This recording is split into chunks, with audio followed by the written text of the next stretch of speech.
સુરેન્દ્રનગરમાં ધાંગ્રધા ગેલેક્સી લક્ઝરા હોટલના ત્રીજા માળે બોર્ડમાં શોર્ટ સર્કિટ થતાં આગ લાગી હતી.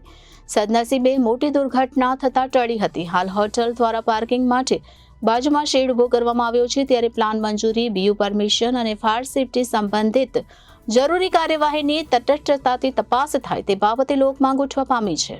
સુરેન્દ્રનગર જિલ્લાના ધાંગ્રધા શહેર ખાતે આવેલ ગેલેક્સી લક્ઝરા હોટલના ત્રીજા માળે આગ લાગવાની ઘટના ફરી એકવાર સામે આવી હતી. સૂત્રો પાસેથી મળતી માહિતી મુજબ ગેલેક્સી લક્ઝરા હોટલના ત્રીજા માળે હોટલની જાહેરાત માટે લગાવેલા સિમ્બોલવાળા બેનરમાં અગમ્ય કારણોસર શોર્ટ સર્કિટ થતાં આગ ભભૂકી ઉઠી હતી. ઘટના બનતા આજુબાજુના રહીશો હેબતાઈ ગયા હતા અને આગ થોડી ક્ષણોમાં વિકરાળ સ્વરૂપ ધારણ કરે તે પહેલા આગ ઉપર કાબુ મેળવવામાં આવ્યો હતો.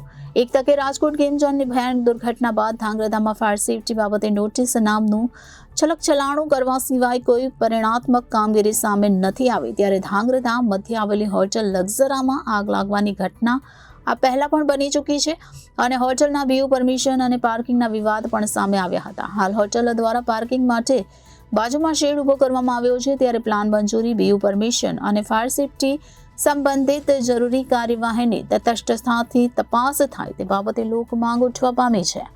Bureau report Janadesh news, Surendranagar.